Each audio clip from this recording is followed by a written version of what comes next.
जय श्री राम। आप सभी को श्री कृष्ण जी कहते हैं, सबसे मजबूत वही होता है जो क्षमा करना जानता है, क्योंकि नफरत भीतर से खोखला कर देती है और क्षमा आत्मा को हल्का कर देती है। जब मनुष्य किसी को माफ करता है तो वह केवल सामने वाले को नहीं, खुद को भी आजाद कर देता है। और शायद यही से जीवन का एक और गहरा रहस्य धीरे धीरे खुलने लगता है। याद रखो, अंधकार चाहे जितना गहरा क्यों ना हो, एक छोटा सा दीपक भी उसे मिटा सकता है। और वह दीपक कहीं बाहर नहीं, तुम्हारे भीतर ही छिपा हुआ है। बस उसे जलाने की देर है, क्योंकि जब भीतर का प्रकाश जाता है तो बाहर की दुनिया भी अलग दिखाई देने लगती है। तभी भगवान श्री कृष्ण जी का यह वचन समझ में आता है, जब तुम्हारा मन स्थिर होता है और तुम्हारा हृदय निर्मल होता है, तब तुम्हारे कर्म ही पूजा बन जाते हैं। इसलिए अपने मन को ईर्ष्या, क्रोध और अहंकार से मुक्त रखो, क्योंकि यही वो जंजीरें हैं जो आत्मा को बंधन से बांध देती है।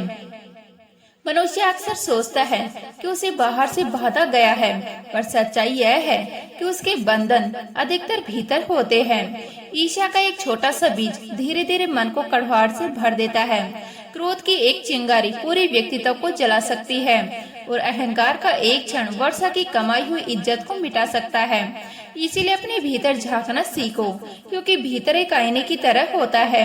जैसा तुम सोचते हो वैसा ही तुम्हें दिखाई देने लगता है।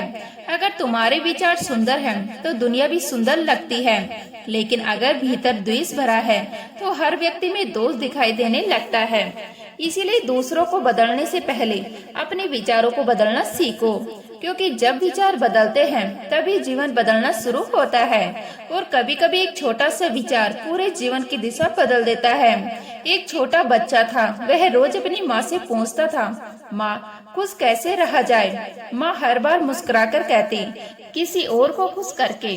बच्चे को यह बात समझ नहीं आती थी। उसे लगता था कि खुशी शायद किसी चीज में छिपी होती है, किसी खिलौने में, किसी मिठाई में या किसी नई चीज में। एक दिन उसने अपने दोस्त को अपनी टॉफी दे दी। जब उसके दोस्त के चेहरे पर मुस्कान आई तो पहली बार उस बच्चे को भीतर से एक अजीब सी खुशी महसूस हुई। वह दौड़कर अपनी माँ के पास गया और बोला, माँ अब मैं समझ गया, खुश रहना दूसरों को खुश करने से आता है। और शायद यही जीवन का गहरा रहस्य है। जो बांटता है वही पाता है, जो दूसरों के लिए जीता है उसी का जीवन सबसे समृद्ध हो जाता है। इसलिए भगवान श्री कृष्ण जी कहते हैं, जब तुम दूसरों की भलाई के लिए कर्म करते हो तो तुम्हारे जीवन में ईश्वर स्वयं निवास करने लगता है। इसलिए जीवन में केवल अपने लिए मत जियो, कुछ ऐसा करो जिससे दुनिया तुम्हारे जाने के बाद भी तुम्हें याद रखे। क्योंकि जीवन केवल सांस लेने का नाम नहीं है, जीवन वह अवसर है जिससे किसी और की राह रोशन हो सके।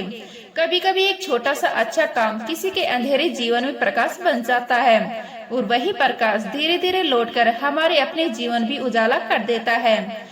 श्री कृष्ण जी कहते हैं, उजाला लौटकर जरूर आता है, चाहे रात कितनी भी गहरी क्यों ना हो। हर सुबह सूरज हमें यही सिखाने आता है कि अंधकार स्थायी नहीं होता। लेकिन अफसोस यह है कि हम अक्सर पन्ने पलटने की जल्दी में जीवन को पढ़ना ही भूल जाते हैं, क्योंकि जिंदगी एक किताब की तरह है जिसमें हर दिन एक नया पन्ना खुलता है। हर पन्ने में एक अनुभव छिपा होता है, एक सीख छिपी होती है, और कभी कभी एक ऐसा सत्य भी छिपा होता है जो धीरे धीरे आत्मा को बदल देता है। लेकिन मनुष्य जल्दी में है, वह हर दिन को जीने से पहले अगले दिन की चिंता करने लगता है। वह हर पल को महसूस करने से पहले अगले पल की योजना बनाने लगता है, और इसी जल्दी में जीवन का संगीत धीरे धीरे सुनाई देना बंद हो जाता है। जबकि सच तो यह है, चलना ही जीवन का सबसे सुंदर संगीत है। इसलिए चलते रहो, क्योंकि जब मन थक जाए तो बस इतना याद रखना, सूरज भी रोज डूबता है पर हर सुबह फिर निकलता है, क्योंकि प्रकाश की आदत वह भी नहीं छोड़ता।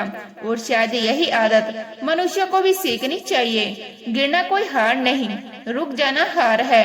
ठोकरें रास्ते का अपमान नहीं होती, वो साहस की परीक्षा होती है। इसीलिए जीवन के पथिक अगर रास्ता कठिन लगे तो ठहरना मत, क्योंकि वही कठिनाई तुम्हें उस शक्ति तक ले जा रही होती है जिसे तुम अभी पहचान नहीं पा रहे। गिरो, उठो, फिर चलो, क्योंकि जीवन का अर्थ केवल मंजिल तक पहुंचना नहीं, जीवन का अर्थ चलते रहना है। और चलते चलते कभी कभी मनुष्यों को यह भी समझ में आने लगता है कि इस संसार में सब कुछ बदलता है, समय बदलता है, हालात बदलते हैं, चेहरे बदलते हैं, रिश्ते भी बदल जाते हैं, लेकिन जो व्यक्ति अपने सिद्धांतों पर अड़िग रहता है वही वास्तव में अमर हो जाता है। क्योंकि संसार आवाजों को नहीं, कर्मों को याद रखता है। लोग शब्दों को कुछ समय तक सुनते हैं पर कर्मों को पीढ़ियों याद रखती है। और जब इंसान दूसरों के लिए अच्छा करना सीख जाता है तब उसे किसी परिचय की आवश्यकता नहीं रहती। उसका नाम लोगों के दिलों में अपने आप अंकित हो जाता है। और शायद यही वह क्षण होता है जब मनुष्य को समझ आने लगता है कि सम्मान मांगने से नहीं मिलता, सम्मान व्यवहार से मिलता है। और कोई भी रिश्ता जबरदस्ती निभाए नहीं जा सकता। रिश्ते केवल वही टिकते हैं जहाँ सम्मान और सच्चाई साथ रहते हैं। इसलिए जितना हो सके सादगी से जियो, क्योंकि दिखावा सिर्फ बाहरी प्रशंसा लाता है, लेकिन सच्चा सम्मान हमेशा भीतर की विनम्रता से जन्म लेता है। और विनम्रता मनुष्य को छोटा नहीं बनाती, वह उसे और गहरा बना देती है। गहराई वह जगह है जहाँ से असली परिवर्तन शुरू होता है। बदलाव हमेशा भीड़ से नहीं आता, बदलाव वहीं से आता है जहाँ कोई एक व्यक्ति यह ठान लेता है कि अब मैं अपने भीतर रोशनी जलाऊंगा।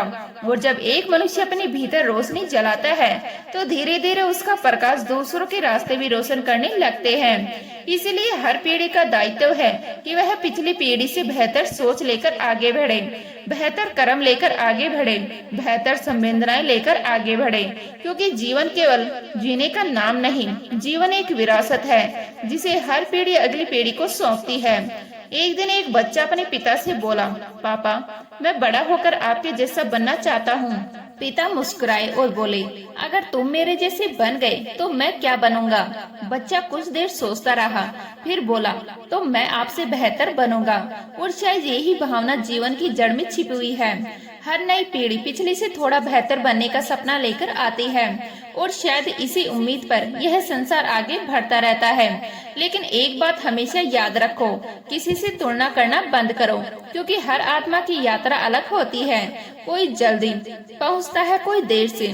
श्री कृष्ण जी कहते हैं, जीवन की गहराई को समझाने के लिए काफी है, क्योंकि अक्सर इंसान अपनी समझ को ही दुनिया की अंतिम समझ मान बैठता है और फिर उसी तराजू से हर किसी को तोड़ने लगता है।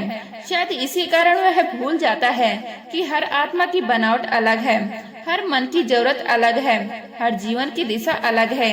एक दिन बाग में माली पौधों को पानी दे रहा था। एक बच्चा पास आया और बोला, तुम हर पेड़ को अलग अलग तरह से पानी क्यों देते हो। माली मुस्कुराया और बोला, क्योंकि हर पेड़ की जरूरत अलग होती है। अगर मैं सबको एक जैसा पानी दूं, तो कुछ सूख जाएंगे और कुछ गल जाएंगे। बच्चे ने कुछ पल सोचा, फिर धीरे से बोला, तो फिर इंसान क्यों सबको अपने जैसा बनाना चाहता है। माली ने शांत स्वर से उत्तर दिया, क्योंकि इंसान अक्सर अपनी समझ को ही पूरी दुनिया समझ बैठता है और शायद यही से जीवन की उलझने शुरू हो जाती है। क्योंकि हम दूसरों की रफ्तार देखकर अपनी चाल बदलने लगते हैं, हम दूसरों की मंजिल देखकर अपने रास्ते पर संदेह करने लगते हैं। लेकिन कोई यह नहीं समझता कि हर किसी की मंजिल अलग होती है। भगवत गीता में स्पष्ट कहा गया है, जो व्यक्ति अपने स्वभाव के अनुसार कर्म करता है वही वास्तव में सफलता को प्राप्त करता है। दूसरों की नकल करना आत्मा की पहचान खो देता है और जब आत्मा की पहचान खो जाती है तो जीवन की दिशा भी धुंधली होने लगती है। धीरे धीरे मनुष्य के भीतर एक अजीब सी भीड़ जमा होने लगती है, चाहतों की भीड़, भय की भीड़, उम्मीदों की भीड़ और अपूर्ण इच्छाओं की भीड़। हर विचार एक आवाज बन जाता है, हर चाहत एक खिंचाव बन जाती है और जब यह भीड़ बढ़ती है मन का आकाश धुंधला होने लगता है। जब तक यह भीड़ शांत नहीं होती आत्मा को सुकून नहीं मिलता, क्योंकि शांति बाहर से नहीं आती, वह भीतर की निष्ठुरता से जन्म लेती है। इसीलिए गीता में कहा गया है, जीवन का सार स्थिरता में है, भागदौड़ में नहीं। जब मन शांत होता है तब विचारों की दिशा साफ दिखाई देने लगती है और जब विचार साफ होते हैं तो रास्ते अपने आप खुलने लगते हैं। लेकिन मनुष्य इस साधारण से सत्य को भूल जाता है और अपनी परीक्षाओं से डरने लगता है। वह सोचता है कि खुशियाँ कोई मंजिल है, जबकि सच्चाई यह है खुशियाँ रास्ते में बिखरी पंखुड़ियाँ हैं, जिन्हें केवल वही देख पाता है जो धीरे चलता है। जो रुक कर देखना जानता है वो ठहर कर महसूस करना जानता है। पर जो भागते रहते हैं उन्हें रास्ता तो दिखाई देता है पर पंखुड़ियाँ नहीं। और फिर वही लोग पूरे जीवन खुशियों की तलाश करते रहते हैं, जबकि खुशियाँ उनके कदमों के पास ही बिखरी रहती है। भगवान श्री कृष्ण जी कहते हैं, जीवन की सबसे बड़ी भूल यह नहीं कि इंसान गिर गया, सबसे बड़ी भूल यह है कि वह गिरकर उठना भूल गया। गिरना स्वाभाविक है, ठोकरें जीवन की भाषा है, वो हमें रोकने नहीं सिखाने आती है। जिस दिन मनुष्य अपनी हार से डरना छोड़ देता है उसी दिन वह जीत की राह पर चल पड़ता है। एक बार एक साधारण मछुआरा समुद्र के किनारे बैठा था। हाथ में टूटा हुआ जाल था और आंखों में उम्मीद थी। पास में गुजरने वाले एक व्यक्ति ने कहा, तू हर दिन यही करता है, कुछ बड़ा क्यों नहीं सोचता? मछुआरा मुस्कुराया और बोला, बड़ा सोचने से बड़ा मिल जाए इसकी कोई गारंटी नहीं, पर संतोष से जीने से सुकून जरूर मिलता है। यह सुनकर वह व्यक्ति चुप हो गया, क्योंकि उसी क्षण उसे एहसास हुआ कि जीवन की असली जीत बाहरी चीजों से नहीं, भीतर की शांति से होती है। और शायद यही वह शांति है जिसकी तलाश में मनुष्य पूरी दुनिया घूमता है। श्री कृष्ण जी कहते हैं, नई शुरुआत हमेशा संभव है। हर सुबह हमें यही सिखाती है और हर रात हमें यह याद दिलाती है कि अंधेरा कभी स्थायी नहीं होता। लेकिन मनुष्य अक्सर अंधेरे को स्थायी मान बैठता है और उजाले की संभावना को भूल जाता है। भगवान श्री कृष्ण जी कहते हैं, जब इंसान का स्वयं पर विश्वास हो जाता है तब दुनिया की हर बाधा धीरे धीरे उसके लिए एक रास्ता बन जाती है, क्योंकि बाधाएं हमेशा रास्ता रोकने नहीं आती, कभी कभी वो है ये बताने आती है कि हमारे भीतर कितनी शक्ति छिपी हुई है। जो व्यक्ति अपने डर से भागता है वह जीवन भर भागता ही रहता है, लेकिन जो एक बार डर की आंखों में आग डाल देता है उसके भीतर एक अजीब सी निडरता जन्म लेने लगती है। यही निडरता मनुष्य को भीतर से बदल देती है। लोग कहते हैं वक्त सब सिखा देता है, पर सच्चाई यह है वक्त किसी को कुछ नहीं सिखाता, सीखने की इच्छा ही सब कुछ सिखाती है। जिस मन में सीखने की प्यास होती है वह हर घटना से कुछ सीख लेता है, और जिस मन में अहंकार होता है वह हर सीख को ठुकरा देता है। इसीलिए भगवान श्री कृष्ण जी कहते हैं, जो अपने भीतर की लड़ाई जीत लेता है उसके लिए बाहरी युद्ध आसान हो जाता है। यह मन ही है जो हमें बंधन में भी रखता है और यही मन हमें मुक्ति भी दे सकता है।